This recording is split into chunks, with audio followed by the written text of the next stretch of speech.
Welcome to More Than a Lawyer, the show where we celebrate and learn from those unique individuals successfully doing more than one thing. I'm your host, London Lewis, and today for episode 10, the last episode of season 1, we have an incredibly inspiring guest.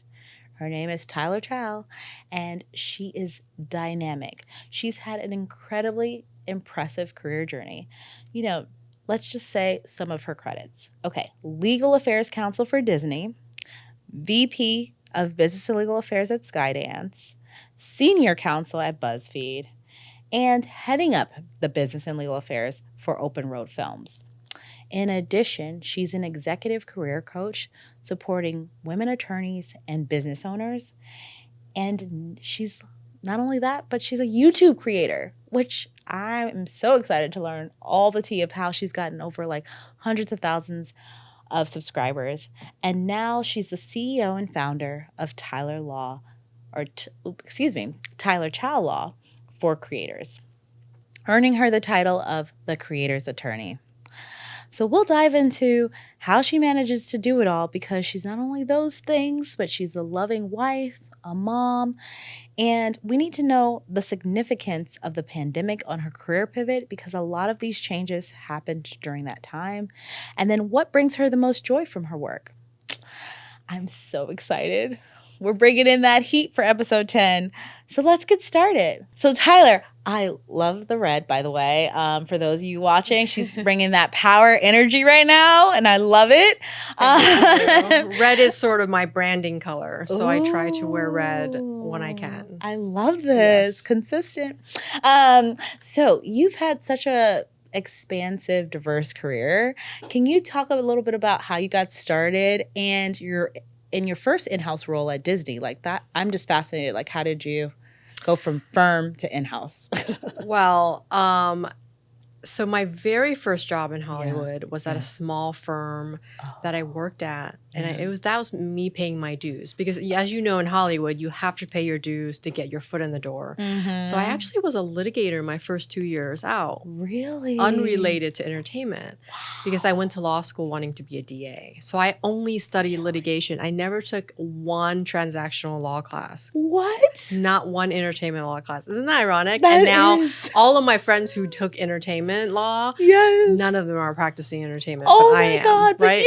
So it just tells you, like, if you're a law student listening, like, what you study and what you think you're going to be is not necessarily what you become, and that's okay. That's okay. That's incredible. Yeah. And then how did you go from your law firm, like after working at a firm, especially as a litigator, how do you sell yourself for an in-house transactional role where it's like you're doing agreements all day?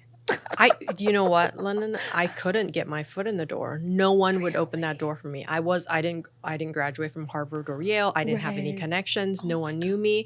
So I actually, my husband, who's an architect, he won his firm the CAA building, the Death Star, right? And so I was able to go to CAA. They made me an offer to be on an agent desk, or I found this other job. It was like a small independent film boutique law firm. So I decided to go there because the CAA job wasn't legal.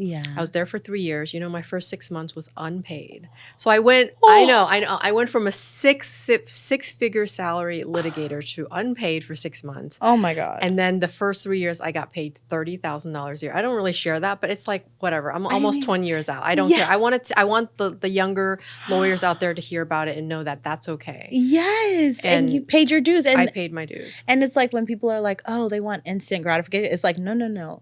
She was willing to leave a 6-figure salary to do 6 months unpaid. Like, whew, you must have been like at least saving those 6 figures, because I'm like, how do you survive? But we were very poor, so we got married actually while I was there, and we didn't take a honeymoon.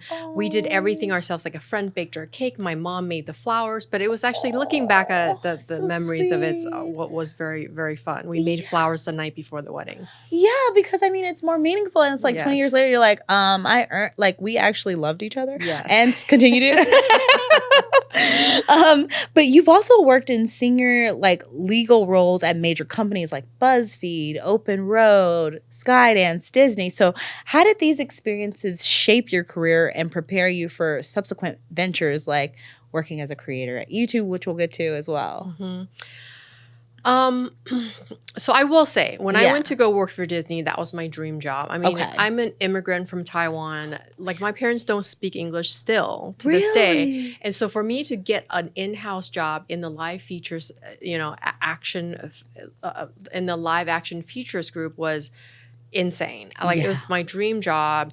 I got to do, Saving Mr. Banks and Cinderella, like, as my go films. And that was huge. But as you know, being in Hollywood, it's quite a machine, right? That you get chewed through. And so all of those companies gave me great experience as being an in-house attorney, managing risks, advising the executives, because, as an attorneys, our job is to advise the executives what the risks are and what the worst case scenarios are. But what I learned was they didn't always listen to us, right? No. Sometimes we tell them this is what's going to happen, and they say, that's okay, I'm going to take the risk.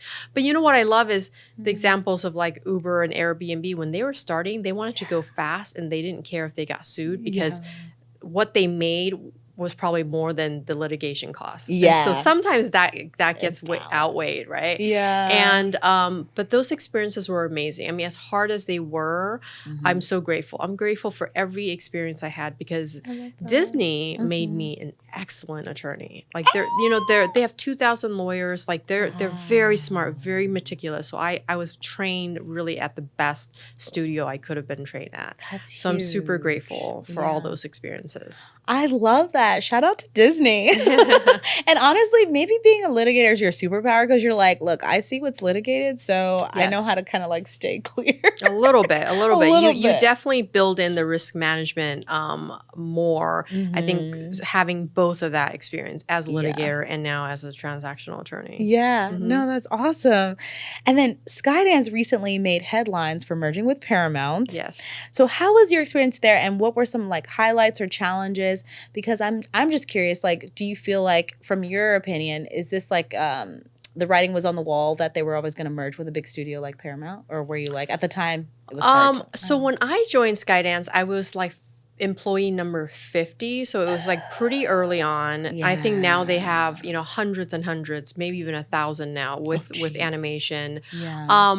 I think when I worked for David Ellison, it was always clear that he wanted to go big, right? And Paramount was always our partner. I worked very closely with Paramount. Wow. My assistant and junior attorney is now an attorney at Paramount. His name is Eric Herrero, and he's amazing. And so it's ironic because he left Skydance to go to Paramount, and now it's like it's like full circle for him. But I think. I'm not surprised, and especially with his, backing with his dad and David, Larry Ellison with Oracle money. It's not a surprise that they acquired Paramount. Okay, that makes sense. And then so let's get to the pandemic, because I feel like that's when all the like juicy stuff was happening in your career. At least for me personally, I'm just like obsessed. So during the pandemic, you pivoted to executive career coaching, specifically women attorneys and business owners. What motivated this shift, and what impact would you say like, it had on your clients and also like working moms?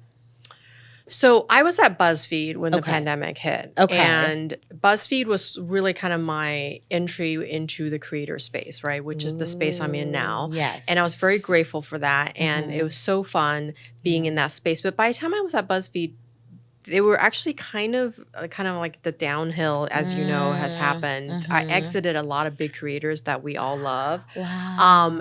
Because they wouldn't allow creators to interact with their audience. Or did you know that they couldn't write in the comments? I did not know that. No, they were like they were forbidden from doing it. So that's why so many of them left and went and started their own very successful YouTube channels, because they're thinking, why am I being restricted here when I could go start my own YouTube channel and make millions of dollars, which a lot of them have.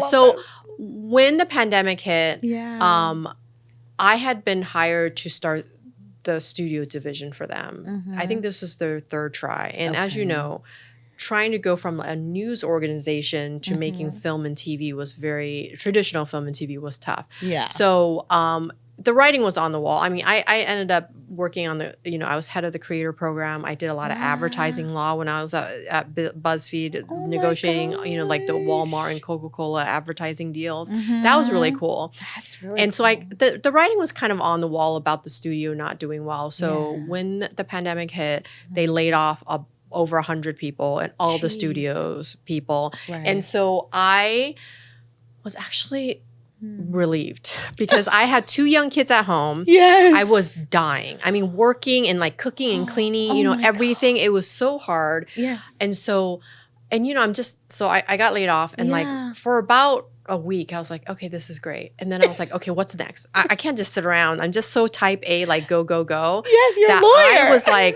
I've always wanted to be a coach. Wow. I'm just going to like become a coach. So in that second week, I interviewed 12 coaches to be my own coach. And then I went and took a coaching program, the Martha Beck one. Ooh. And I trained to be a coach. And even before I finished my program, I had already reached out to a bunch of mom lawyers who were struggling. They were really, really struggling, working and trying to balance everything with the pandemic. So becoming a coach was so helpful for me because being able to ask my client, so what is it that you want? Yeah. Like a lot of them wanted to pivot, right? A lot of them didn't want to be attorneys anymore. And I was able to help a couple actually leave their jobs as attorneys to go do, to start their own business or do something else that they wanted and loved. And so that was sort of like the planting the seeds of like, oh, people pivot and people leave the law and what else do they want to do with their career? Right. Which is very in line with your podcast, right? Like more than a lawyer. Yes. I love this. You're speaking about like, I feel like we have so many similarities because I also did advertising law when I was in New York for 5 years. Yeah. Publicist and Anomaly. And I was just like, 5 to 6 years of doing that. I was like, okay, I felt like I was reaching the ceiling. My boss was never going to leave, but shout out to them because they were amazing. But I was just like, okay, what else am I going to do? And then I just pivoted to doing film and entertainment law. I was like, okay, it's similar budgets. I mean, the budgets are bigger, but at least it's similar guilds, things like that. So I can do it. But that's fascinating that you were like, I'm going to turn my lemon into lemonade and figure out how I can help people do the things that I'm doing. Right. Okay, so can you share some success stories or memorable moments from your time as an executive coach, especially in the beginning where you were just like, oh, I'm on the right path. Like this is actually something I'm meant to do. It just felt really right to me. Okay. And I actually have a great story. So while I was a coach, I was approached by a law firm, DLA Piper. And so I knew the partners. They had been at Greenberg Traurig and they just moved over and they said, we need a senior film attorney who can come in and kind of just run, production legal for us or just kind of high level financing or anything related to film. Yeah.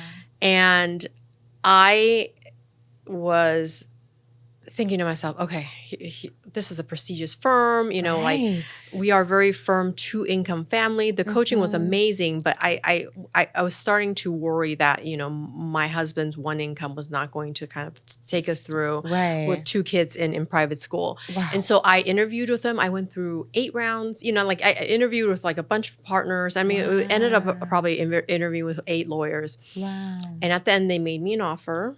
And because I was a coach, because I was working with these women who I was helping leave the things that they didn't love, I was very confident. And it was with soul searching and talking to my husband, I decided to turn down the offer, which I've never done before, by the way. I've never turned down like a single offer. You turn down offers because you knew you were going to take another one. But I've never turned down a single offer. Right. And it was so scary.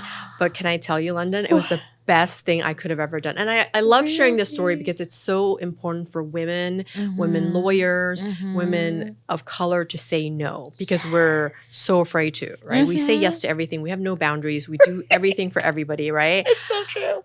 So I said no, and they respected it because, it was like they got it, right? Like why I didn't want to go back to a big law firm. But 2 weeks later, one of the partners called me and said, we have this client, they're a private equity fund out of New York. They just bought Open Road Films, and they have several other film companies. They really need a head of business affairs to come and run everything for them.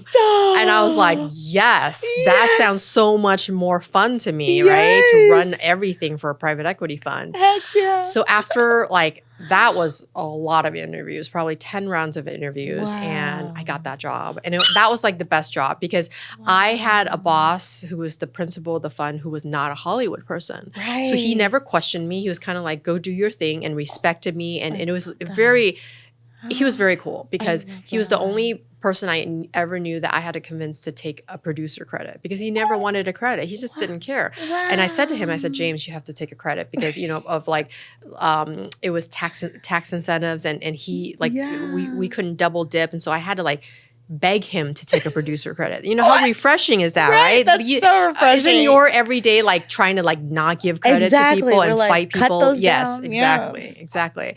So that's my story from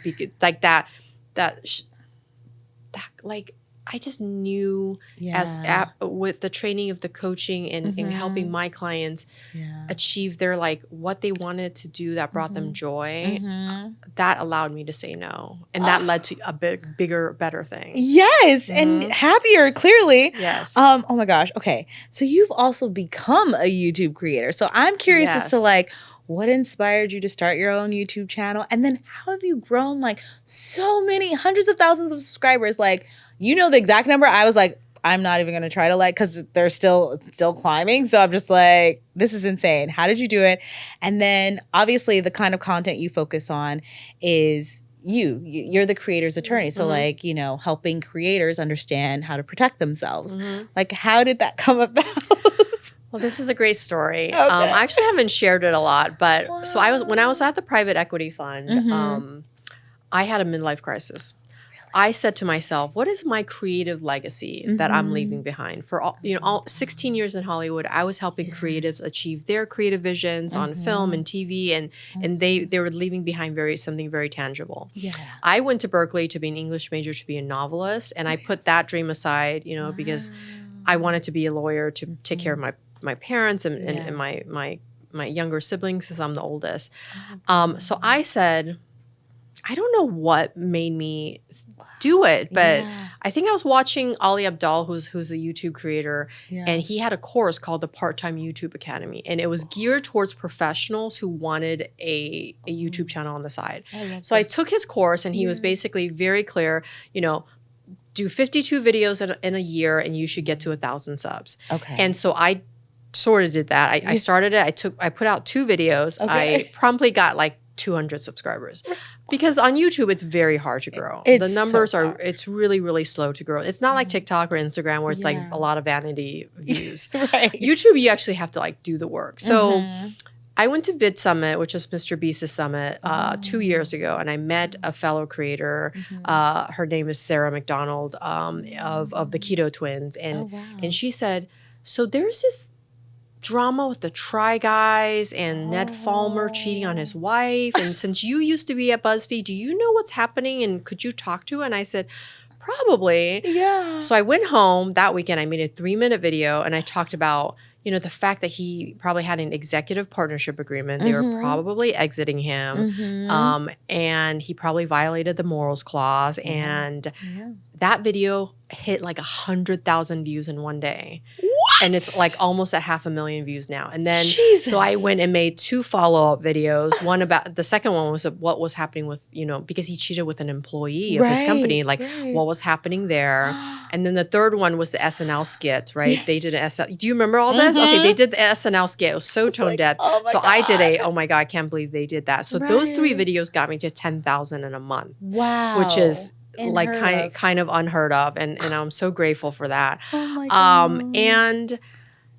But that, as success doesn't it's not overnight and then you stop. So then I continued for a year. Every week I posted a video. Wow. And this was done during 10 p.m. and 2 a.m., when my kids would go to sleep. Because I was still working full time. Remember, I was still working full time. and a mom. And so, but that really got me hooked. And I fell in love with the creator space. I met a lot of creators who in that first year were asking me to represent them. Wow. And I never did because I didn't want to moonlight. I have AdSense from YouTube that I still haven't taken. I didn't want to take money from that first year because I was like, I don't want to make money while I'm making money. So I never took it. Yes. It's actually still sitting there. I should probably go get it because it's like almost 5 figures now, I think. Yes, girl. But so that got me how I started my YouTube channel.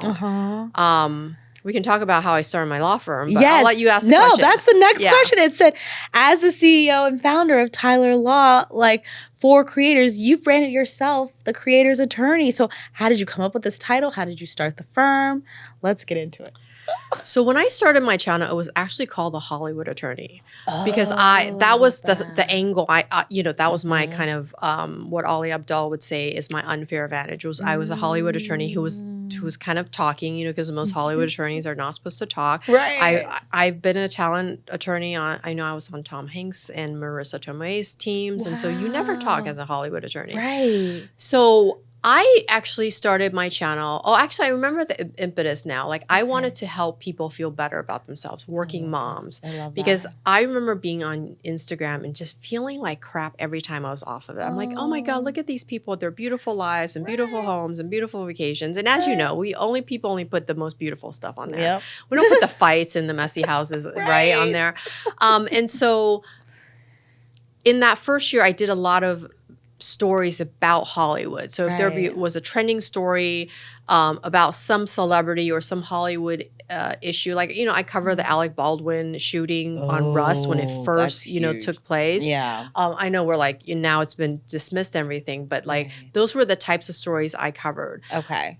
A year ago when I again got laid off. So the best things have happened to me after I got laid off. So at the private equity fund, last March, we were acquired by MetLife. And of course, they said, my boss said, don't worry, nothing's going to happen, no changes, which is, that's what they always say. Yeah. He might have believed it, but I think what happened was MetLife came in and took a look at the numbers and said, oh, so films don't really make you money. Right? Which is so true. They don't. Like, I would never invest in a film, right? So they laid off everybody in the studio division, 12 people, and this was during the strike, right? The WGA and SAG strike. And so no one was hiring at my level because I'm a very senior hire. Right. So I thought, you know what? While I wait for the strike to be done, I'm just going to start my own law firm. And I rebranded myself as a creator's attorney because I'm very, very passionate. And it is my life's mission to protect creators because they get sued. No, they get screwed left and right, right? Like sued and screwed. Yes, sued and screwed. Wow. And so I made it my mission to start my law firm, to protect creators, to now do content around how do you protect yourself as a creator? How do you make money as a creator? Because those are the two pain points that creators have, right? Like, how do I make money? Because a lot of creators, we're about 5 years from or 5 years from COVID. That's when a lot of people started their channels. And a lot of these creators are mature now. They've hit 1 million subs. Yeah. But they are such a deep reliance on AdSense and brand deals that's not sustainable. So my job, what I do right now is I help creators, and I'm about to launch a podcast and a community of my own called The 7-Figure Creator. And it's to help creators figure out, how do I launch a business or product that can get me to a business? I love that. Because what a lot of creators think is they mistaken their YouTube channel as their business. Yeah. But their YouTube channel is not their business. It's the marketing arm of their business. But the problem is a lot of creators are really, really good at marketing, right? Because that's what their YouTube channel is. But they end up selling things for other people. Like they do these one-off brand deals for, Green Chef or Athletic Greens or AG1, and it's just like they're helping other people launch their products. Wow. So my job now and my passion is to help creators think about what do they want to launch. Is that a course? Usually that's the first item. Is it a consumer good? Is it a paid community? Like that, you know, building on your own land.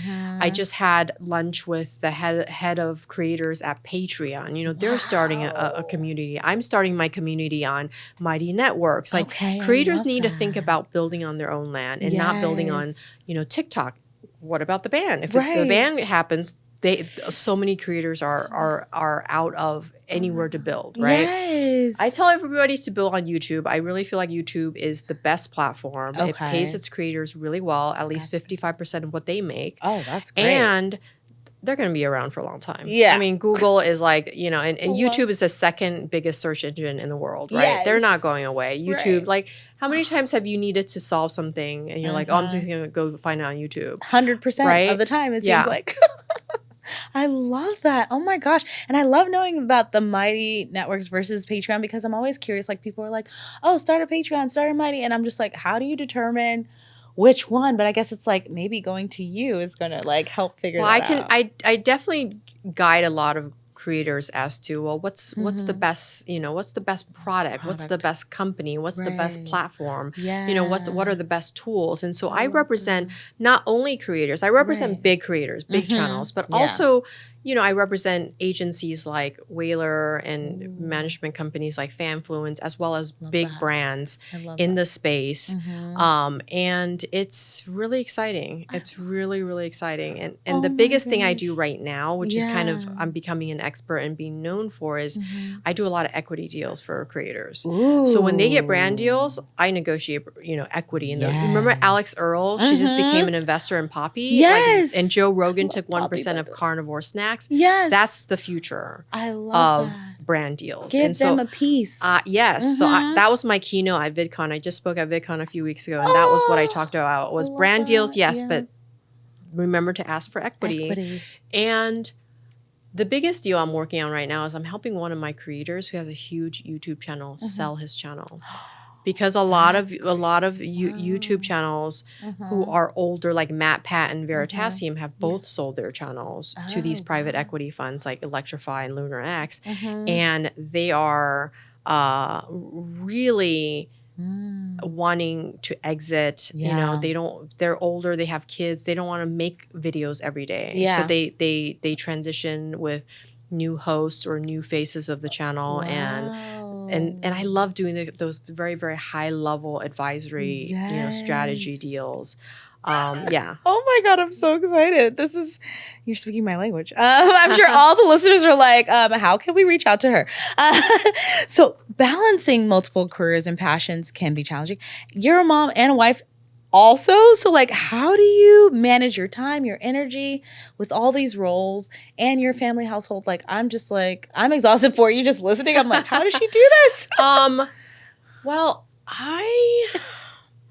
I mean, I know you have a great assistant too, but like, well, my assistant's very new. I've been on my own basically this whole time. Wow. There was a new Nike commercial that just came out. I don't know if you saw it, but it's voiced by William Dafoe. And it was basically, it highlighted all these Olympic athletes as, you know, like all the sort of like negative connotations, you know, maybe I'm selfish, maybe I am driven, maybe like, and it's very polarizing because people are like, whoa, we don't talk about that kind of stuff. We talk about how like kind we are and how like, you know, sensitive and how thoughtful we are. But and I just saw it last night, so it's fresh on my mind. But it really called to me because it was very inspiring. Because there's just certain type of people, you know, people who become Olympians are a certain type of people. Yes, like they have a drive and a push, and an internal drive to succeed and be the best in a way that most people do not have. Right.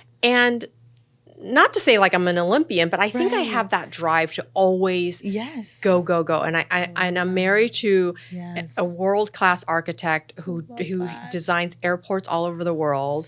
His name is Terrence Young with Gensler, and he's just amazing. He designed, you know, Incheon Airport, Auckland Airport, all the San Francisco airports, San Diego Airport, LAX. And so he He was actually when I was thinking about my creative legacy, I was thinking, okay, my husband's leaving all these airports all over the world. What am I leaving behind? Yes. So I have a husband who's also very driven, very successful, just brilliant, and he supports me. Wow. Like, most nights now when we're eating dinner, I have my laptop up because, as you know, like I have meetings. I have like 8 meetings a day. Yes. And then once like 5 o'clock rolls around, I realize that I haven't done all the redlining and the drafting that I need to draft. Right. I have a couple of, I have some law clerks, and I'm actually hiring for my fall law clerks if any law students are out there interested in the creator space. But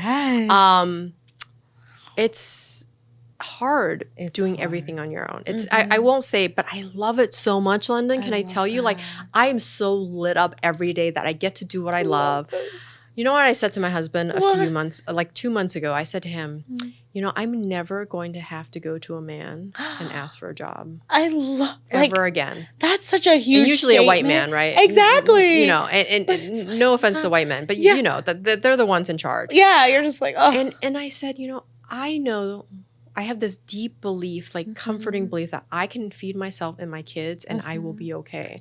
I love what I'm doing. The difference I make in my creator clients' lives. I mean, so last week I had a client whose YouTube channel got demonetized. YouTube said, you are stealing other people's content and you have videos that are duplicated from other people's videos. And my clients were like, it's his video. Right, it's his face. No, it's his face. It was somebody else who stole from him. So what happened was he posts first on Instagram, but because he's so busy, he has one of the biggest painting channels on YouTube. Wow. And so he doesn't cross-post fast enough. So someone would take his videos from Instagram, put it on their channel, and call it their own. And YouTube doesn't differentiate who is whose. It's just whoever's first is the owner, the IP owner, and whoever is second is the thief.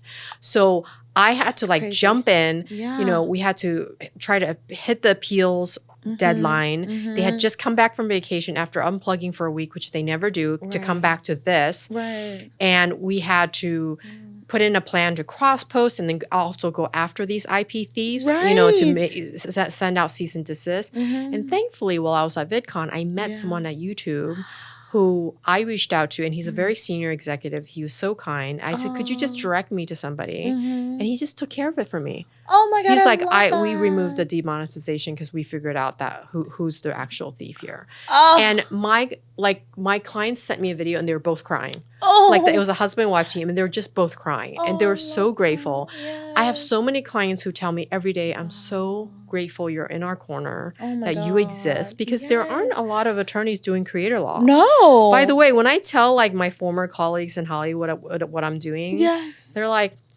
why? Isn't that a lot of babysitting and being a therapist and holding hands? And I'm loving this. A little bit of it is. I will tell you, a lot of my clients are young. They've never had corporate jobs. They've never had things fall apart on them. Things go bad, relationships sour. Yeah. And so they do have this bright, shiny, ness to them that I love. Yeah. But a lot of my, I will say the one challenge of my law firm right now in my work is having to convince creators to hire me or to put things into a contract. Wow. I recently met one of the biggest Minecraft channels out there. The mom met me at VidCon, went to my keynote, was like, oh my God, I want to work with you. I want to work with you. They have 40 editors, part-time and full-time. Nobody's under contract. What? There's not one agreement in place. I said, oh my God, can we please put these into, contract them? Yeah. She took 2 weeks to get back to me, and she's like, we're going to wait.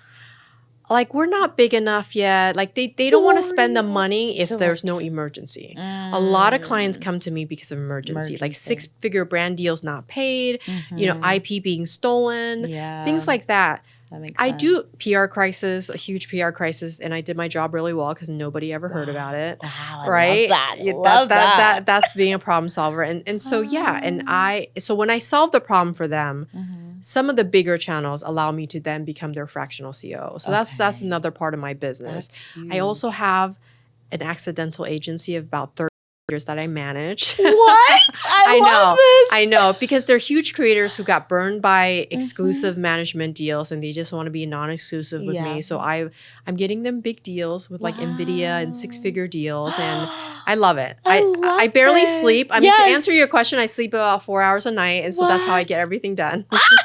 So like in closing, because this is our final question, like what advice would you give to people looking to pivot or to do multiple things, multiple passions successfully? Because here's the thing, you do it successfully, which sets you apart, but obviously you're like wired this way. I think I don't know if everybody's like meant to be an Olympian in this way. So like what would you say in like a few words?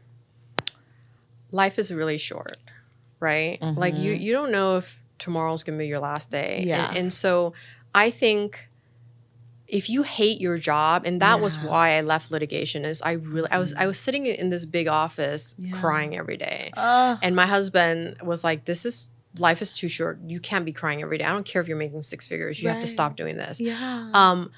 Pivot if there's something else out there that you like dream about and you love, like, you know, whether that be like opening up your own coffee shop or becoming a coach or doing a different type of law, right? Because that's also possible. Like, I think most people who become attorneys love like making a difference, right? Helping people, helping the Davids of the world. That was kind of my drive.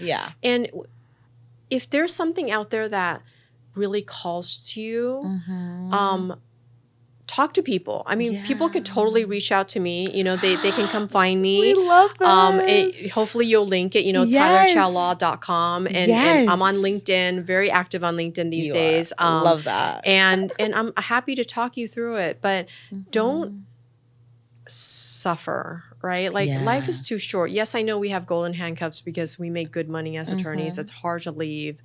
But for me, I just went and did it. You know, I'm a big believer in manifesting and meditating. Joe Dispenza is like my idol. Like, if you can see it, you can make it happen. That's how Olympians do it, right? They envision themselves winning that race, winning the gold medal. And they envision how it feels. And I actually have envisioned how it feels to have that law firm.